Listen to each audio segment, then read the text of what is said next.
नमस्कार, जय हिंद, जय भारत। भारतीय आवाम ताकत दल अपने भारतीय भाई बहनों अर्थात अपने देश भारत की जनता अर्थात अपनी भारतीय आवाम से भारतीयता आधारित आपसी श्रद्धा, भारतीयता आधारित आपसी स्नेह, भारतीयता आधारित आपसी प्रेम, भारतीयता आधारित आपसी अखलाक मोहब्बत, भारतीयता आधारित आपसी सहयोग, भारतीयता आधारित आपसी सम्मान, भारतीयता आधारित आपसी एकता, भारतीयता आधारित आपसी भाईचारा तथा भारतीयता आधारित आपसी सद्भाव को समझने व उसे आत्मसात करके वैसा ही आचरण एवं व्यवहार करने हेतु और इसके पूरे देश में प्रचार प्रसार करने हेतु और इसकी अहमियत और महत्व को प्रत्येक देशवासी को समझाकर उसे अपनाते हुए वैसा ही और उसी अनुसार आचरण एवं व्यवहार करने हेतु और प्रत्येक देशवासी को अपना ही भारतीय भाई बहन मानकर, समझकर, अपनाकर उनके साथ वैसा ही और उसी अनुसार आचरण एवं व्यवहार करने हेतु सतत, सदैव और हमेशा अदब के साथ, आदर के साथ अर्ज करता है, विनती करता है। अब एक खबर मिली है कि जो ये विधानसभा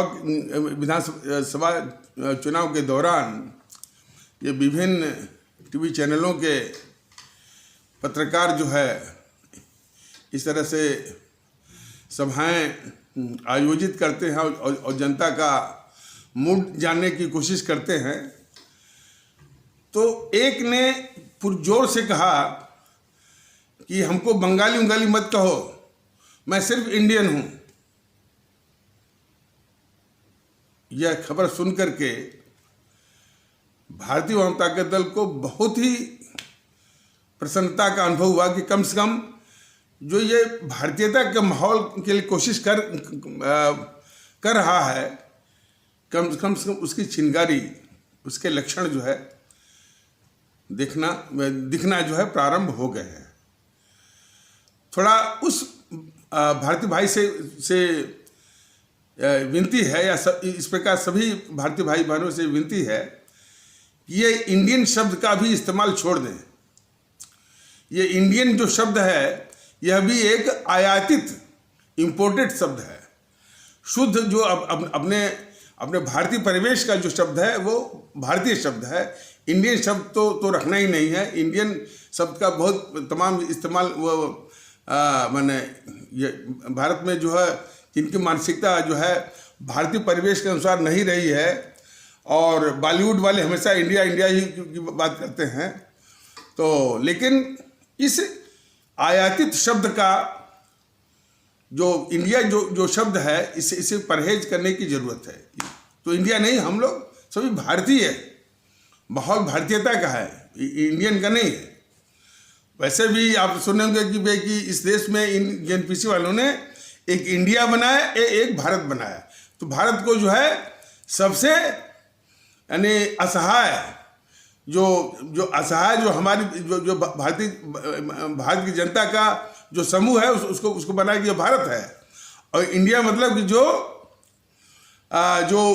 सुविधाओं से संपन्न है, जो मैंने देश की संपत्ति पर, देश के सिस्टम पर जो काबिज है, जो तिकड़म से जो है लैस है, तमाम तरह के छल कपट से लैस है, उसको इन सबों ने नाम दिया ये इंडिया है। तो इंडिया की जरूरत नहीं है, न इंडिया के शब्द की आवश्यकता है, न उसके किसी अवधारणा की आवश्यकता है, न उसके आधार पर स्थापित किसी माने किसी तबके की आवश्यकता है। तो उसका भी बिल्कुल बहिष्कार करने की जरूरत है। अवधारणा और प्रयोग और विश्वास हमारा सिर्फ भारतीयता का है। तो सभी लोग जो है भारतीय समझें और गर्व करें और इस गर्व का इजहार भी मत करें, अपने सिर्फ आचरण और व्यवहार में लाएं। इसकी आवश्यकता है। यही एक विनती जो है भारतीय अवाम ताकत दल अपने सभी आदरणीय भारतीय भाई बहनों से वो करना चाहता है। कल के एपिसोड में, कथानक में जो विषय आया था कि जो प्रियंका चतुर्वेदी जैसे बेहाई भरे तत्व जो हैं, बेहाई वाले तत्व जो है, जिस तरह से हमारी भारतीय सांस्कृतिक मान्यता को चुनौती दे रही थी, उसी के विषय में अपने भारतीय भाई बहनों को जागरूक करने का एक कोशिश, एक मुहिम थी। उसको ये जो सुना गया है, भारतीय जनता पार्टी वाले जो कि भारतीय सांस्कृतिक राष्ट्रवाद का मुखौटा पहने हुए हैं, मुखौटा पहन करके वो छल करके लोगों से वोट बटोर रहे हैं, वो कह रहे हैं कि ये महिलाओं का अपमान है। प्रियंका चतुर्वेदी भले वो सांसद हों, ऐसे तत्वों के विषय में भारतीय जनता के दल ने तभी बताया था, आज भी कह रहा है कि वह हमारी भारतीय सांस्कृतिक मान्यता के लिए कलंक है। वो जो कि वस्त्र को फाड़ करके और सीधे वो बेहाई के साथ जो है वो कह रहे हैं कि तेरा सिंह देख, और भी जो सांसद किस्म की महिला है उनको साथ में लेकर के, तो वो महिलाओं के नाम पर ही नहीं, भारतीय संस्कृति के नाम पर भी कलंक है वो। और उनके विषय में भारतीय जनता के दल ने बताया हुआ है कि ऐसे तत्वों को जो है उस पाषाण युग में, जिसमें कि मनुष्य जो है सिर्फ जो है अपने प्रजनन अंगों को ढक करके, अपने जेनिटल आर्गन को ढकते हुए बाकी वो नंगे वो घुमा करता था, उसी स्थिति में ये कुछ तत्वों को ये ढकेलना चाह रहे हैं जो है प्रियंका चतुर्वेदी जैसे लोग। तो ये भारतीय समाज में ये जागृति पैदा हो रही है कि ऐसे तत्वों को पकड़ करके उसी पाषाण युग के जंगल में भेज दिया जाए, जहाँ पर कि शेर और भालू भी हैं, जो कि इनके यानी जो कि इनकी इज्जत पर तो कोई आक्रमण नहीं करेंगे, लेकिन इनके हड्डी मांस को खा जाएंगे। यहाँ पर तो हो सकता है कि इस तरह का प्रदर्शन करें तो जो मनुष्य के भेष में जो पशु है, मनुष्य के भेष में जो पशु है, वो इनकी इज्जत पर भी वो आक्रमण कर दे। यहाँ पर तो खतरा है, लेकिन इनको यानी जो इनकी प्रवृत्ति है, इस प्रवृत्ति के अनुसार इनको जो है, और जो ये फिर उसी पाषाण युग में लौटने की जो कोशिश है इन समूह की, तो उसी पाषाण युग के अनुसार जो है उनको जंगल में भेज देने की जरूरत है, जहाँ पर कि जो शेर और भालू हैं इनके हड्डी मांस को भी खा जाएंगे। हाँ, इनकी इज्जत पर कोई आक्रमण नहीं होगा। तो ये समझाने की कोशिश की गई थी। उसको भारतीय जनता पार्टी, जो कि सुना गया है, भारतीय जनता पार्टी जो कि भारतीय सांस्कृतिक राष्ट्रवाद का मुखौटा वो पहने हुए है, कह रहे कि ये महिलाओं का अपमान है। उसको आज तक मुखौटा जरूर बनी है, आज तक यही उसमें अवधारणा नहीं आई कि भारतीय संस्कृति है क्या, भारतीय संस्कृति के मूल में है क्या। उसको ये समझ में नहीं आया कि भारतीय संस्कृति के मूल में है नारी का सम्मान। मोदी में बीजेपी वालों की सरकार है, मोदी जी की सरकार है, और उसी सरकार में एक मंत्रालय है, सूचना एवं प्रसारण मंत्रालय। सूचना एवं प्रसारण मंत्रालय का ही काम है कि इस तरह की जो गंदगी है उसको दूर करने की या उसको काबू करने की। सूचना प्रसारण मंत्रालय होते हुए भी, बीजेपी की सरकार होते हुए भी, मोदी जी की सरकार होते हुए भी इस तरह की गंदगी जो है हमारी महिलाओं के साथ जो है विज्ञापन में देख लीजिए किस तरह की जो है वो नग्नता है। सिनेमा में किस तरह की नग्नता और हिंसा का जो है पूरा बोलबाला है। ग्लैमर की दुनिया में किस तरह का हिंसा और उसका बोलबाला है। ये सब जो है भारत सरकार के या मोदी सरकार के सूचना एवं प्रसारण मंत्रालय के संरक्षण और उसकी देखरेख में, या दूसरे शब्दों में उसके पेट्रोनेज और प्रोटेक्शन में, उसके तत्वाधान में ये सब फल रहा है। कौन मोदी सरकार, कौन बीजेपी? जो भारतीय सांस्कृतिक राष्ट्रवाद का मुखौटा ओढ़े हुए है। यही तथ्य, यही असलियत जो है, हमारे सभी आदरणीय भारतीय भाई बहन जरा इस बीजेपी को पहचाने कि कितना ये कपटपूर्ण और छली और धोखेबाज किस्म की ये पार्टी है।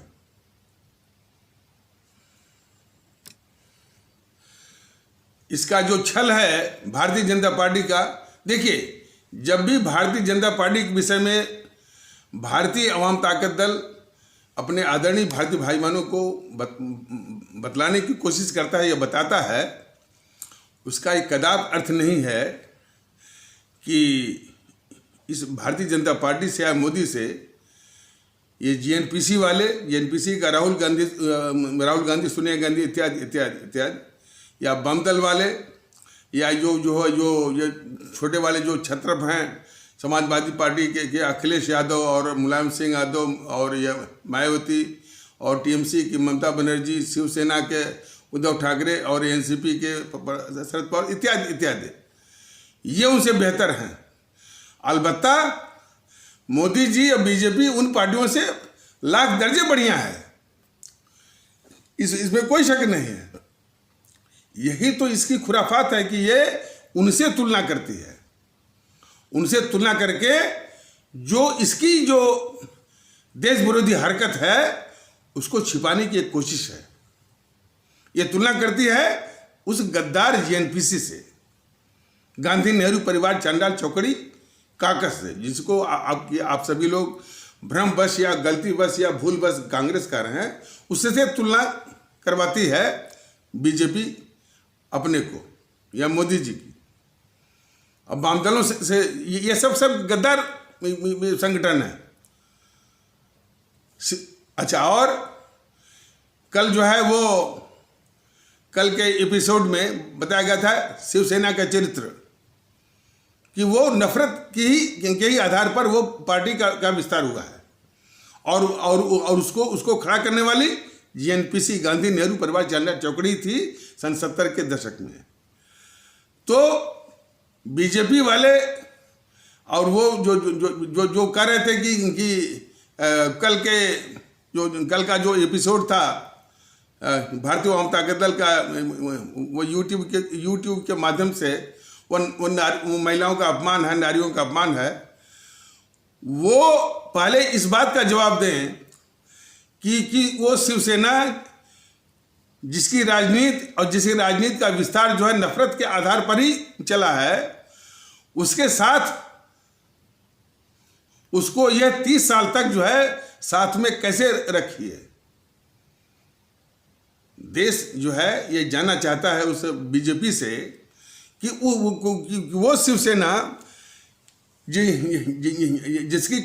जिसका कोर ये बिहेवियर रहा है, और जिसका राजनीति और राजनीतिक विस्तार रहा है नफरत के आधार पर, और नफरत जो है भिन्न भिन्न समयों पर भिन्न भिन्न तरह का, पहले जो है हमारे दक्षिण भारतीय भाई बहनों के खिलाफ, फिर जो है वो हमारे इस्लाम आस्था वाले भारतीय भाई बहनों के खिलाफ, फिर उत्तर प्रदेश और बिहार भारतीय भाई बहनों के खिलाफ, फिर जो है उत्तर भारतीय भाई बहनों के खिलाफ। तो हमेशा नफरत की जो राजनीति जिसने चलाई है, और उसी राजनीति उसी के चलते उसने अपना राजनीतिक विस्तार किया है, उसको ये भारतीय जनता पार्टी राष्ट्रवाद का मुखौटा ओढ़े हुए कैसे इसको 30 साल तक साथ में रखी, ये जवाब जो है भारतीय जनता पार्टी को, हमारे सभी आदरणीय भारतीय भाई बहनों को देना पड़ेगा, या हमारे सभी आदरणीय भारतीय भाई बहन ये सवाल इससे पूछें, या भारतीय जनता पार्टी के वो कार्यकर्ता गण, भारतीय जनता पार्टी का जो है जमीन से जुड़ा हुआ वो नेतृत्व, और भारतीय जनता पार्टी के समर्थक लोग इससे सवाल जरूर करें। कि इस तरह की पार्टी को वो साथ में 30 साल तक कैसे रखी। और वही हाल जो है वो अकाली दल का है। अकाली दल का काफी चरित्र जो है वो आतंकवादियों के साथ वो हमदर्दी का है। खालिस्तानी आतंकवादियों के साथ हमदर्दी का इसका अकाली दल का चरित्र रहा है।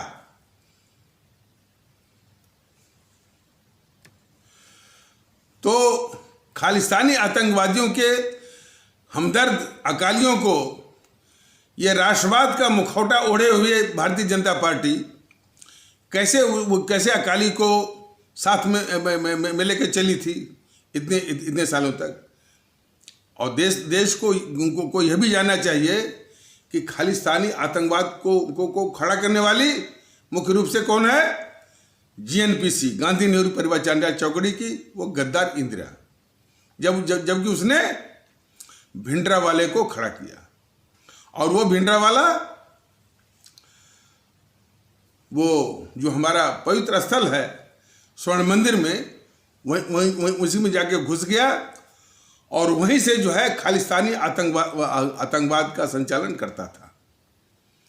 तो खालिस्तानी आतंकवाद की स्थापना कराने वाली जेएनपीसी की, गांधी नेहरू परिवार चांडाल चौकड़ी काकस की वो गद्दार इंदिरा गांधी थी।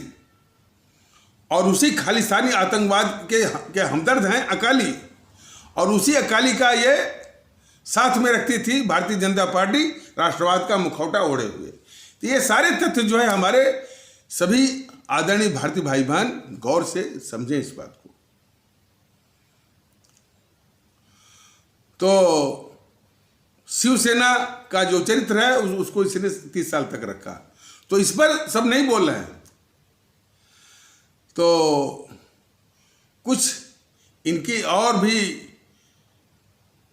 इनके कुछ ऐसे भी तथ्य जो है जो कि जनता को छलने वाले, जनता के साथ धोखा देने वाले,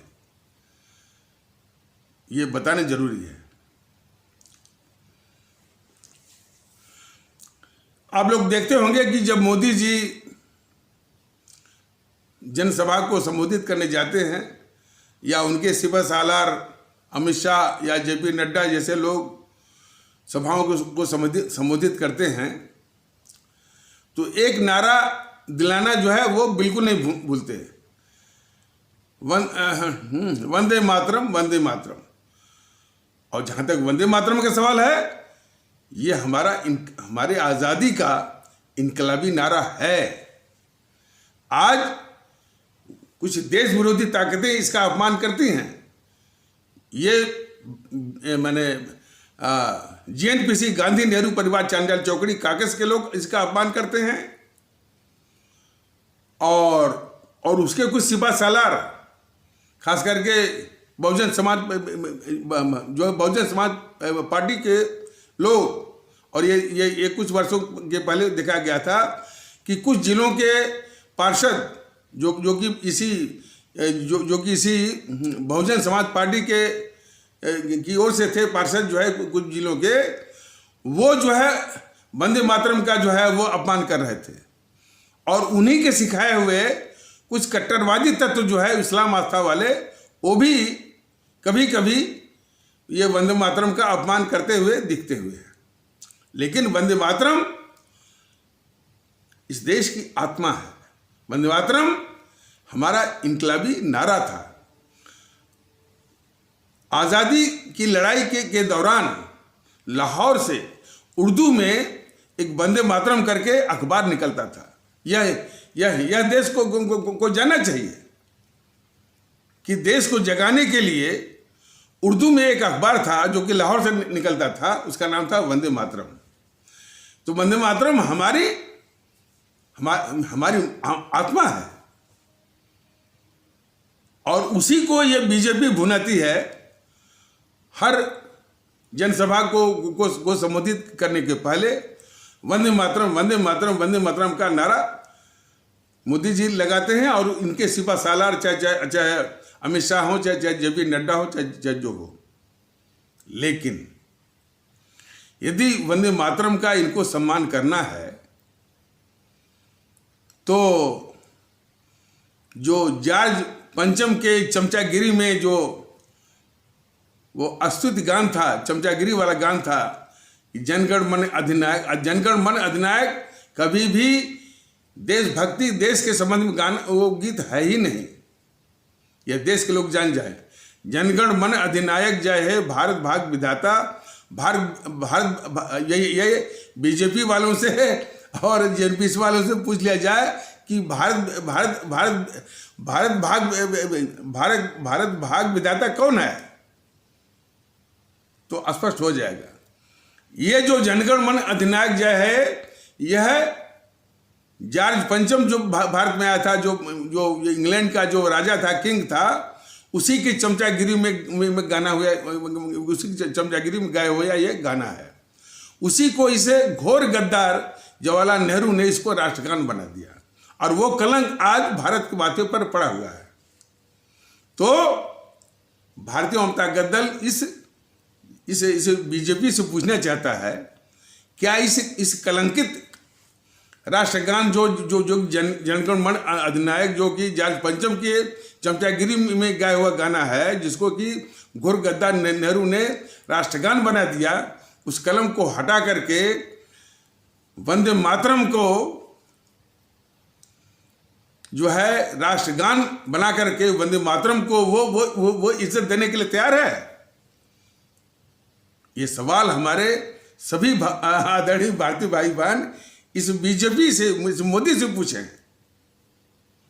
कि क्या वह जो है वंदे मातरम को राष्ट्रगान का सम्मान देने के लिए तैयार है, जिसका कि ये हर सभाओं में नारा दिला करके ये भुनाती है। देश को जानना चाहिए कि जो है जनगण मन अधिनायक जो है, यह राष्ट्रगान हो ही नहीं सकता। यह तो घोर गद्दार जवाहरलाल नेहरू के द्वारा जो है, यानी उस गान को जो कि जॉर्ज पंचम के कई चमचागिरी में ये गाया हुआ गाना है। तो हमारे खास करके इसमें चुनाव है। हमारे पश्चिम बंगाल, हमारी मातृभूमि भारत के पश्चिम बंगाल कहे जाने वाले भूखंड में रहने वाले भारतीय भाई बहन ये जरूर सवाल करें जो है बीजेपी वालों से कि क्या वो इस चमचागिरी में गाए हुए गाने को जनगण मन को हटा करके वंदे मातरम को राष्ट्रगान का सम्मान देने के लिए तैयार है वो? तो ये उसका पाखंड, ये उसका छल हमारे खास करके पश्चिम बंगाल में रहने वाले भारतीय भाई बहन ये जरूर इस पाखंड का पर्दाफाश करें कि देश को जरूरत है कि वंदे मातरम, अच्छा और ये भी जान लीजिए कि वंदे मातरम को किसी तरह से उस घोर गद्दार जवाहरलाल नेहरू ने राष्ट्रगीत के रूप में रखा, वो भी पूरा नहीं, सिर्फ शुरू के यानी दो पंक्तियों को ही, दो या चार पंक्तियों को ही, पूरा नहीं। जो बंकिम चंद्र चटर्जी ने अपने आनंद मठ में पूरा लिखा था, उसको नहीं किया। तो कितना बड़ा गद्दार था ये वो जवाहरलाल नेहरू, इसकी तो कोई इम्तिहान है ही नहीं। तो खैर हमारे जो पश्चिम बंगाल में चूंकि चुनाव चल रहा है, पश्चिम बंगाल के सभी आदरणीय भारतीय भाई बहन, असम के सभी आदरणीय भारतीय भाई बहन, केरल के सभी आदरणीय भारतीय भाई बहन, और तमिलनाडु के सभी आदरणीय भारतीय भाई बहन, और पुदुचेरी के सभी आदरणीय भारतीय भाई बहन इस जेएनपीसी से इसे बीजेपी से जरूर पूछें कि भाई तुम हर सभा में वंदे मातरम का तुम नारा लगवाते हो, उसको भुनाते हो, क्या इसको उस चमचागिरी में गाए हुए वो जनगण मन गाने को हटा करके वंदे मातरम को राष्ट्रगान का सम्मान देने के लिए तैयार हो? अपने आप इसकी कलई खुल जाएगी। इस मोदी जी की भी और बीजेपी के जो राष्ट्रवाद का मुखौटा पहने हुए और वंदे मातरम को जो भुनाती है।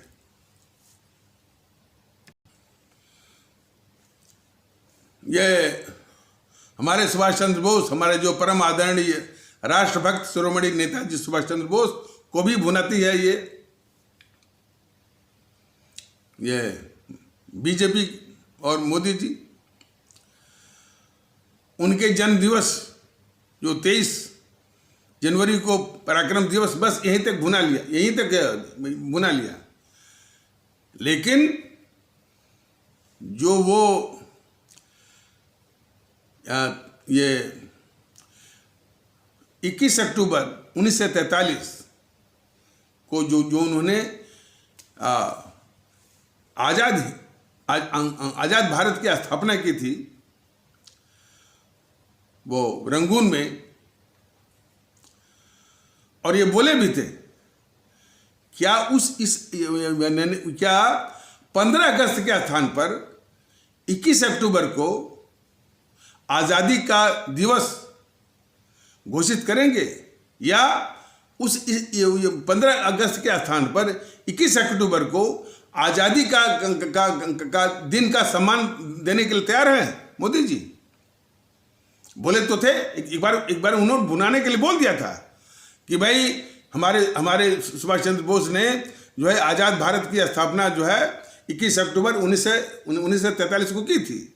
लेकिन अब सवाल ये उठता है कि भुनाने के लिए तो आगे हो गए, आप भुना दिया, लेकिन लेकिन इसका जवाब आपको जो है वो देना पड़ेगा अपने देश को और अपने आदरणीय भारतीय भाई बहनों को कि क्या 15 अगस्त के स्थान पर 21 अक्टूबर को आज़ादी के दिवस का सम्मान आप देने के लिए तैयार हैं?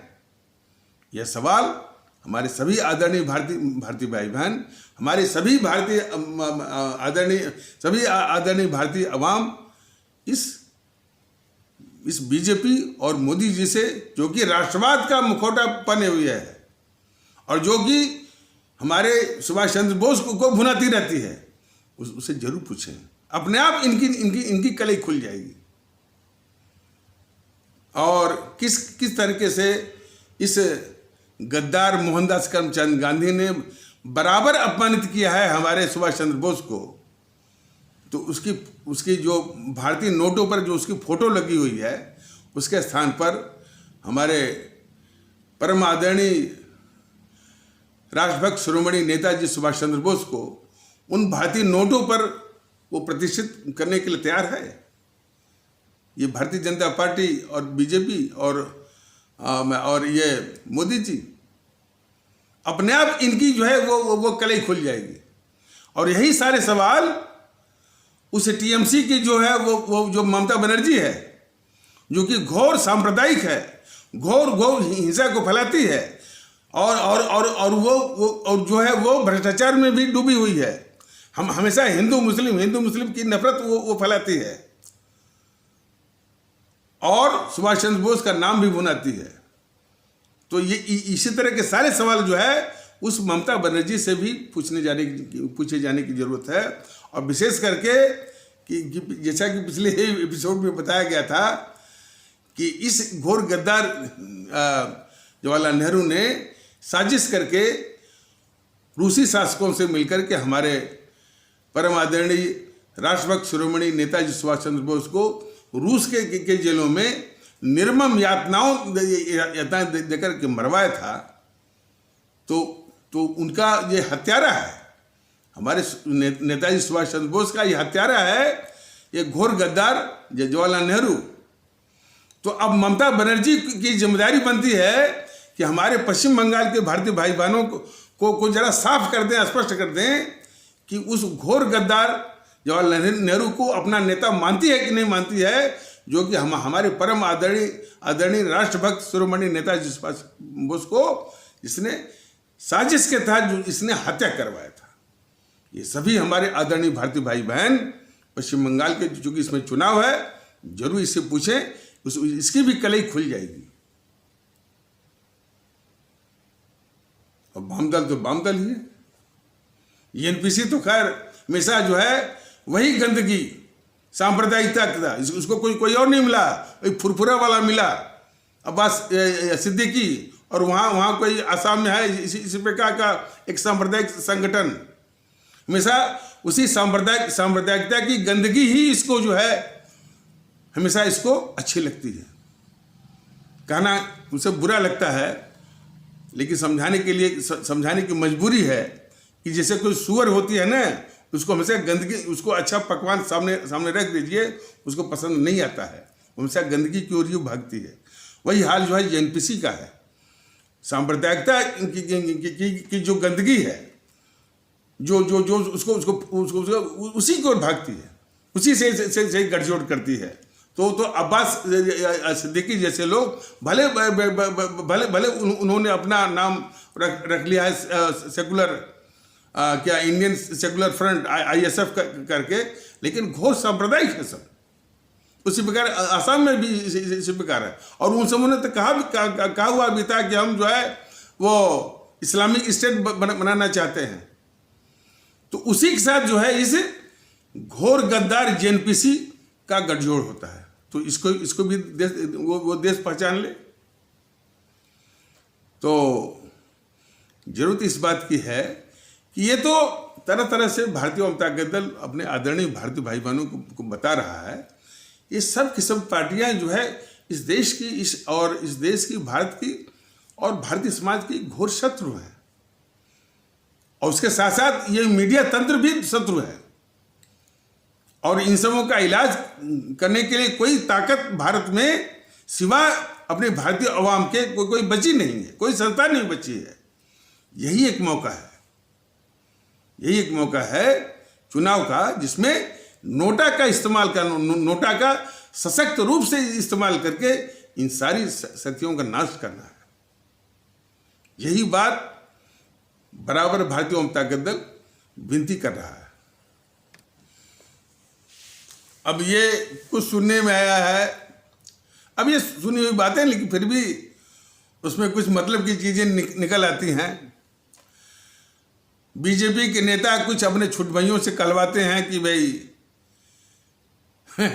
वो हमको भी हंसी आती है और दुख भी होता है, हंसी भी आती है दुख भी आता है कि मैं भी ठाकुर हूँ, योगी जी भी ठाकुर हैं और उनको बख्श दिया जाए। हमको ऐसी मानसिकता पर तरस आता है। हम बार बार कह रहे हैं कि भाई वो ठाकुर जो है आइडेंटिटी, हिंदू की आइडेंटिटी को त्याग करके हम स्वयं भारतीय होने पर हमको पूरा विश्वास भी है और गर्व भी है। इसके अलावा हमारा कोई वास्ता नहीं है। ठीक है, मेरा नाम SP सिंह है, लेकिन कोई वास्ता नहीं है। हम सिर्फ भारतीय हैं। और ऐसा कहने वाले वो योगी जी को भी और दूसरे लोगों को भी सिखा दें कि अपने को भारतीय समझें, सारी बीमारियों का इलाज हो जाएगा। इसी को समझने की जरूरत है।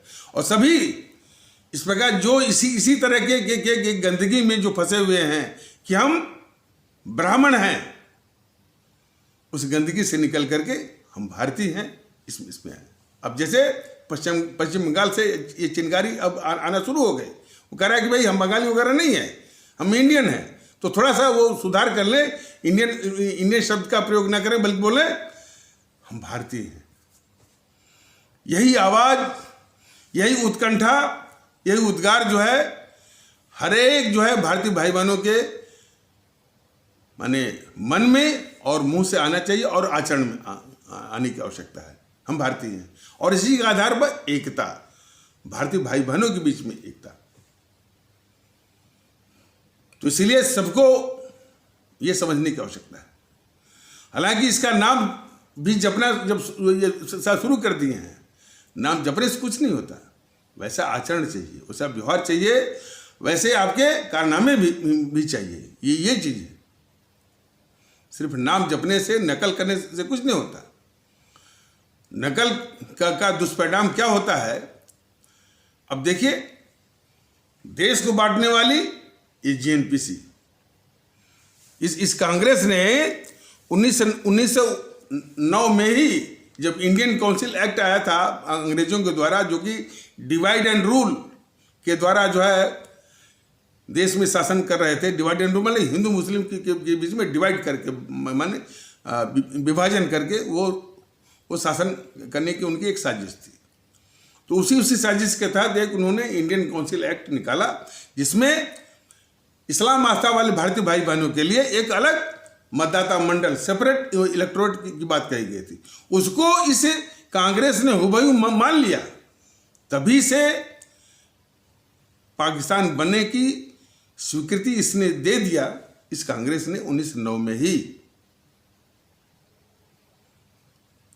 हमारे जो अमर शहीद थे, शहीद आजम भगत सिंह, अमर शहीद चंद्रशेखर आजाद, अमर शहीद अशफाक उल्लाह इत्यादि, देश को पूर्ण रूप से भगाने का अभियान चला रहे थे, पूर्ण आजादी की बात चला रहे थे। उन्हीं का मुद्दा चुरा करके इन कांग्रेसियों ने पूर्ण स्वराज की घोषणा कर दी लाहौर में 1929 में। तो पूर्ण स्वराज की घोषणा भी इन्हीं अमर शहीदों का ही मुद्दा जो है, का ही चुरा हुआ मुद्दा है। मुद्दा वास्तव में पूर्ण स्वराज जो है, पूर्ण स्वराज का मुद्दा हमारे अमर शहीदों का मुद्दा है। शहीद आजम भगत सिंह, अमर शहीद चंद्रशेखर आजाद, अमर शहीद अशफाक उल्लाह का मुद्दा है। उसी मुद्दे को चुराकर इन कांग्रेसियों ने 1929 में पूर्ण स्वराज की घोषणा जो है लाहौर में रावी नदी के तट पर वो 30 दिसंबर को कर दिया। तो ये मुद्दा चुराने में, जो भी मुद्दा इनको लोकप्रिय दिखता है, उसको चुरा करके उस मुहिम को कमजोर करने का और उसको अपना बना करके चलाने का, उस लोकप्रिय मुद्दे को, ये इनकी साजिश हमेशा से रही है। और ये ध्यान देने वाली बात है कि जब 1929 में पूर्ण स्वराज की घोषणा मान लीजिए कांग्रेस ने ही किया, उस समय भी पाकिस्तान बनने की मांग नहीं उठी कि भाई नहीं, पहले पाकिस्तान का मामला इसको हल करो, सेटिल करो, पहले इसको तय कर दो, तब पूर्ण स्वराज का समर्थन होगा। पूर्ण स्वराज की मांग जो है उसके 11 साल बाद 1940 में शुरू हो रही है। और जैसा कि किसी एपिसोड में मैं बताया भी गया था कि पाकिस्तान की मांग की हवा जो है वो तब से शुरू हुई जब से वो 1936 में जो चुनाव हुआ, प्रांतीय चुनाव, हालांकि सरकार तो अंग्रेजों की थी, उसके अधीन प्रांतीय चुनाव हुए। उन चुनावों के फलस्वरूप जो मैंने कुछ काफ़ी जगह मैंने इन कांग्रेसियों की सरकार बनी, एक आध जगह जो है वो मुस्लिम लीग की भी सरकार बनी थी। तो उन जो कांग्रेसियों की सरकार जो बनी उसमें ये इतने ये भ्रष्टाचारी हो गए, पद लोलुप और पद लोलुप हो गए। इसके 2 दुष्परिणाम हुए, यह परिणाम कह लीजिए। एक तो वो गांधी महोदय को कहना पड़ा कि अब इस कांग्रेस को एक खूबसूरत दफन देने का वक्त आ गया है, तभी बोले थे 1936 में। और ये मोदी महोदय के ज्ञानी नहीं, मोदी महोदय कह रहे थे कि गांधी जी ने 1952 में कहा हुआ है। इनको पता ही नहीं कि यानी गांधी जी की मृत्यु जब 1948 में ही हो गई थी, तो कैसे वो कह सकते हैं वो 1952 में। ये तो इनका ज्ञान है मोदी जी का। तो खैर उसी 1936 में ही जो है, क्योंकि ये कांग्रेसी इतने भ्रष्टाचारी, जबकि सीमित रूप में और अंग्रेजी हुकूमत के अधीन ही प्रांतीय चुनाव, प्रांतीय सरकार जो बनी, इसमें इतने भ्रष्टाचारी और लोलुप हो गए थे, पद लोलुप हो गए थे। तो दुखी होकर के गांधी महोदय जो है, और वो भी बहुत बड़ा गद्दार था, बहुत बड़ा गद्दार था वो मोहनदास करमचंद गांधी। तो खैर वो दुखी होकर के बोला कि अब इस कांग्रेस को एक खूबसूरत दफन देने का वक्त आ गया है। तो उसमें क्या हुआ कि यानी अच्छा मंत्रालय पाने के, भ्रष्टाचार करने के और पद लोलुपता के महत्वाकांक्षी तो इस्लाम आस्था के भी होते हैं, उसमें भी ऐसे तत्व होते हैं। तो उनको ये लगा कि अभी तो ये शासन अंग्रेजों का है।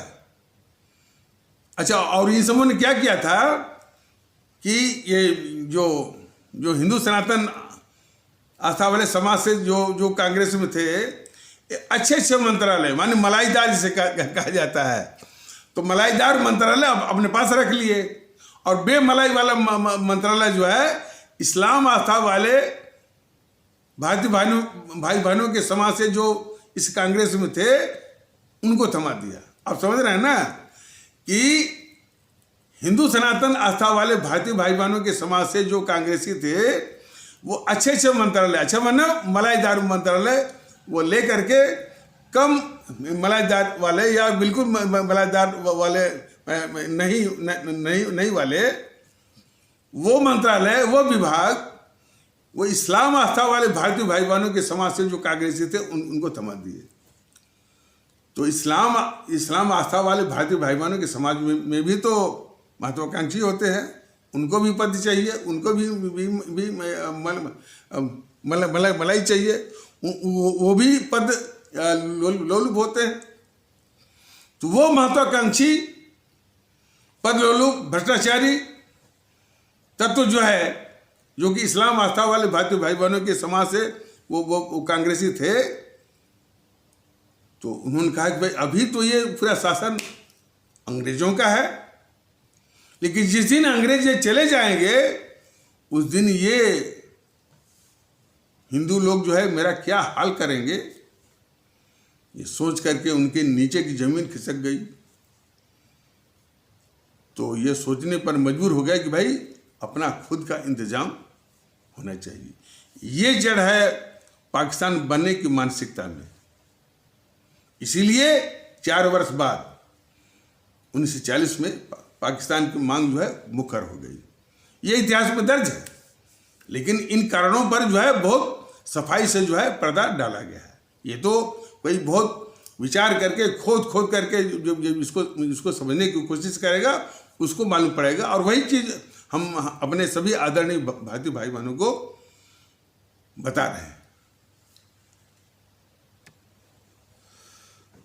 और फिर तो इसके बाद सन 45 के बाद तो खैर मालूम हो गया था कि अंग्रेज कई कारणों से भारत छोड़ के जाने वाले। ये कारण जो है पिछले एपिसोड में विस्तार से बताया गया है। आगे भी वक्त आएगा तो बताया जाएगा। तो सन 45 से ये होगा कि भारत छोड़ के जाने वाले हैं। और इस बात को बड़े अच्छे तरीके से ये दोनों गद्दार मोहनदास करमचंद गांधी और ये गद्दार जो है जवाहरलाल नेहरू, ये इस बात को सूंघ लिया था, स्मैक कर लिया था। तभी से सत्ता हस्तांतरण की जब बात आए 15 अगस्त 1942 जो है सत्ता हस्तांतरण का दिवस हो सकता है। हमारे 25 से 30 लाख भारतीय भाई बहनों के जान गंवाने का एक दुखांत दिवस हो सकता है। उनकी खून की कुर्बानी का दिवस हो सकता है, लेकिन आज़ादी का दिवस नहीं है। वो 15 अगस्त 1947 किसी भी हालत में आज़ादी का दिवस नहीं है, सत्ता हस्तांतरण का है। 25 से 30 लाख हमारे भारतीय भाई बहनों के खून से रंगे हुए दुखांत का दिवस है। और नेहरू जो कि जिसकी हवस पूरी हुई सत्ता हथियाने की, हमारे 25 से 30 लाख भारतीय भाई बहनों की लाश पर, उसके खून पर, तो जो उसने सत्ता हथियाई जो है प्रधानमंत्री पद हत्या करके, वो उसको कह रहा है ट्राइस्ट विथ डेस्टिनी, माने सौभाग्य के साथ मिलन, साक्षात्कार। तो उसका तो जो है साक्षात्कार हो गया सौभाग्य के साथ, क्योंकि उसको सत्ता मिल गई। लेकिन इस देश भारत तो बट गया। 25 से 30 लाख भारतीयों ने अपनी जान गंवा दी। 3 करोड़ से ऊपर लोगों के घर उजड़ गए।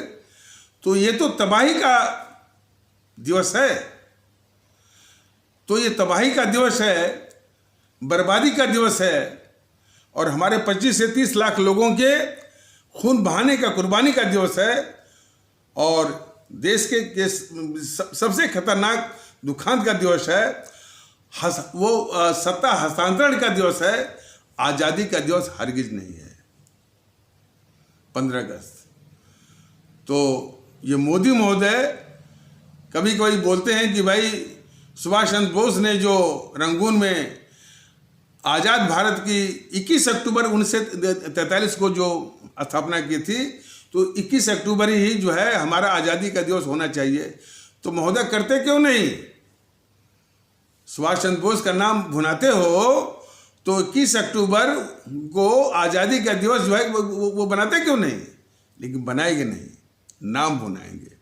और यही नहीं, इन्होंने, मोदी महोदय ने सुभाष चंद्र बोस का नाम भुनाने के लिए एक संग्रहालय बनवा दिया वो लाल किले में।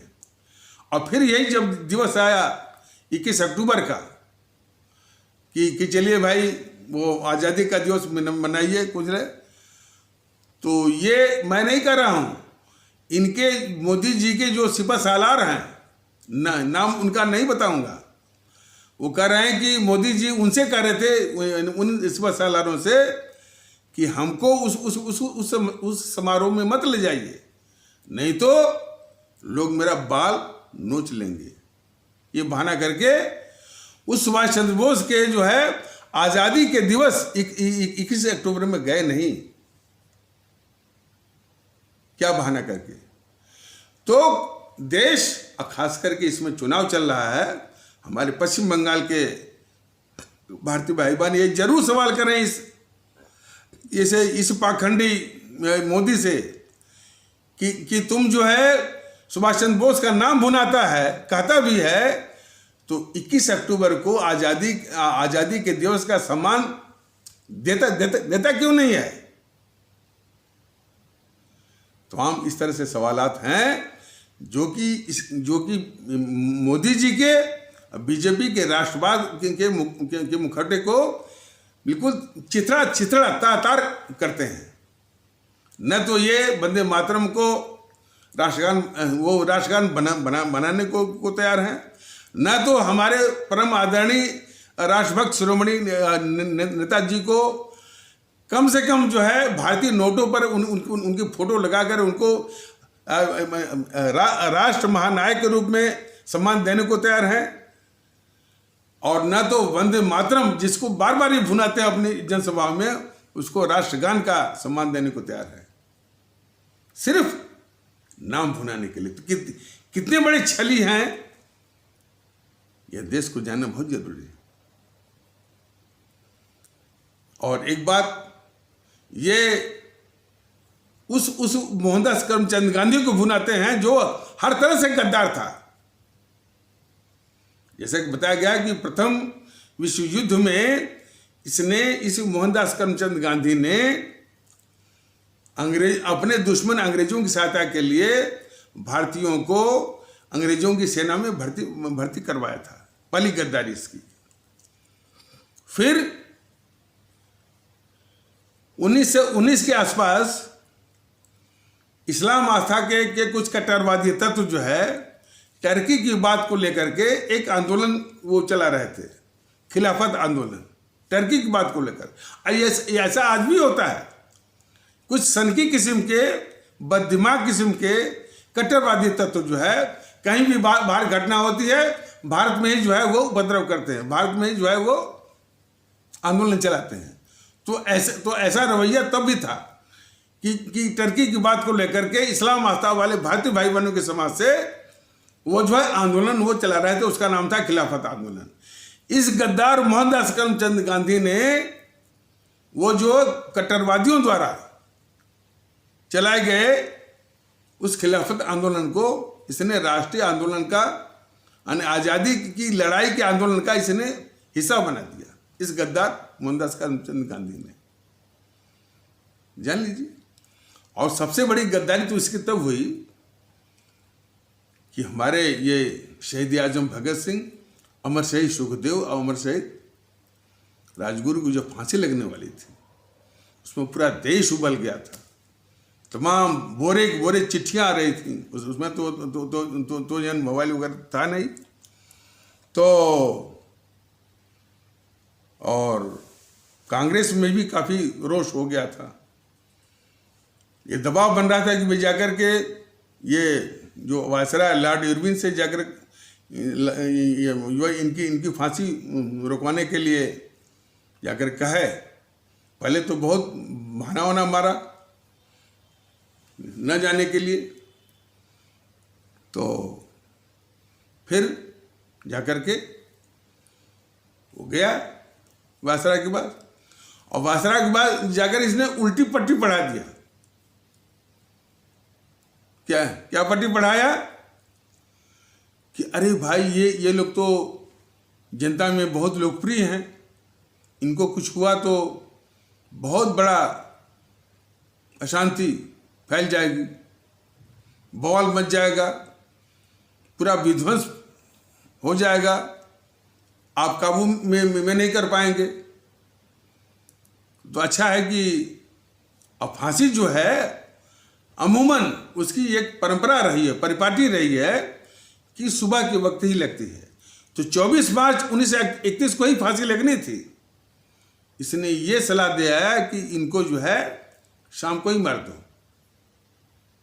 पहली बार फांसी के इतिहास में इसी गद्दार मोहनदास करमचंद गांधी के मैंने इस सलाह के बाद ही उन हमारे अमर शहीदों को 12 घंटे पहले ही फांसी पर लटका दिया गया, उनको मार दिया गया।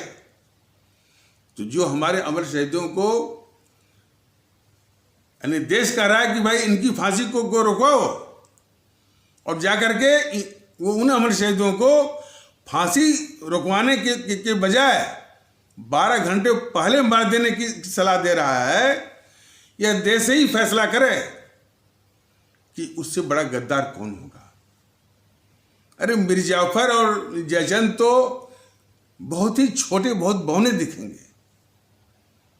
तो अब यही सवाल इस मोदी जी से पूछना है कि कुछ मोहनदास करमचंद गांधी को गद्दार मानता है कि नहीं मानता है। और ऐसा ही सवाल इस ममता बनर्जी से पूछना है कि इस मोहनदास करमचंद गांधी को इस देश का सबसे बड़ा गद्दार मानते कि नहीं मानती है। तो हमारे देश के सभी आदरणीय भारतीय भाई बहन, हमारे देश के सभी भारतीय अवाम ये सवाल जरूर पूछे। और विशेष करके जो चुनाव चल रहा है हमारे असम विधानसभा, पश्चिम बंगाल विधानसभा, केरल विधानसभा, तमिलनाडु विधानसभा, पुदुचेरी विधानसभा, इसके आदरणीय मतदातागण भारतीय भाई बहन अवश्य सवाल पूछें कि इतने बड़े घोर गद्दार, और उसकी गद्दारी का इम्तिहान ये भी है, इसी ने जो है जवाहरलाल नेहरू को सत्ता दिलाने के लिए देश को बंटवाया। जिन्ना महोदय का इसमें इतना ही उनकी जिम्मेदारी थी कि पाकिस्तान को वो स्वीकार नहीं करते। जब देश उनको देश का प्रधानमंत्री के रूप में चाह रहा था, और इसे जब काफ़ी मारकाट होने लगी थी, तो इस गांधी ने एक नाटक ही सही, एक चिट्ठी भी लिखा था इसको, नेहरू को, कि भाई तुम प्रधानमंत्री का पद छोड़ दो और जिन्ना को ही जो प्रधानमंत्री बनने दो।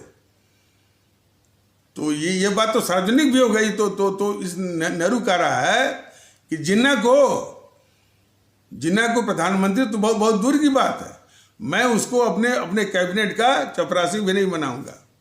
इतना अपमानजनक बात बोला था। और किस जिन्ना को? जो जिन्ना साहब इस नेहरू की अपेक्षा काफ़ी जो है काफ़ी उम्र दराज भी थे, वकालत में भी बहुत काबिल थे, और भी मायने में बहुत काबिल थे। उसको ये गद्दार, घोर गद्दार जवाहरलाल नेहरू कह रहा था कि इनको प्रधानमंत्री मंत्री तो क्या, मैं इनको अपने कैबिनेट का चपरासी भी नहीं बनाऊंगा। तो ये सारी बातें हैं। तो ये ममता बनर्जी से जरूर जो है हमारे आदरणीय जो है पश्चिम बंगाल के मतदातागण भारतीय भाई बहन जरूर पूछें कि इस घोर गद्दार जवाहरलाल नेहरू जो कि हमारे सुभाष चंद्र बोस का हत्यारा भी है और देश को बंटवाने वाला भी है, उसको ये नेता मानती कि नहीं मानती है?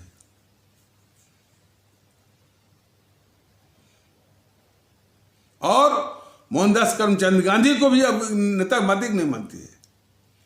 और यही सवाल इस पाखंडी मोदी जी से, बीजेपी वालों से करना है। ये घोर गद्दार मोहनदास करमचंद गांधी और घोर गद्दार जवाहरलाल नेहरू को नेता मानते कि नहीं मानते? अपने आप इन सबों की कलई खुल जाएगी। इसीलिए भारतीय जनता दल कह रहा है कि इनसे निजात पाने का ही ये वक्त है।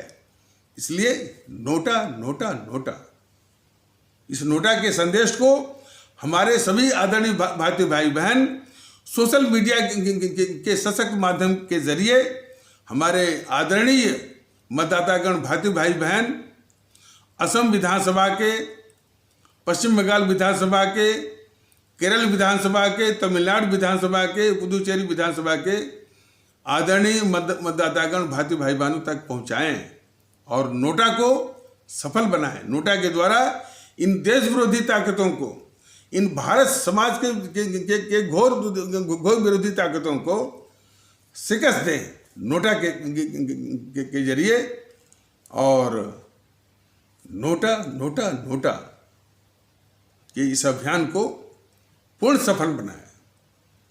और कोई भी भारतीय भाई बहन इसको भूले नहीं, और इन ताकतों को शिकस्त देनी है।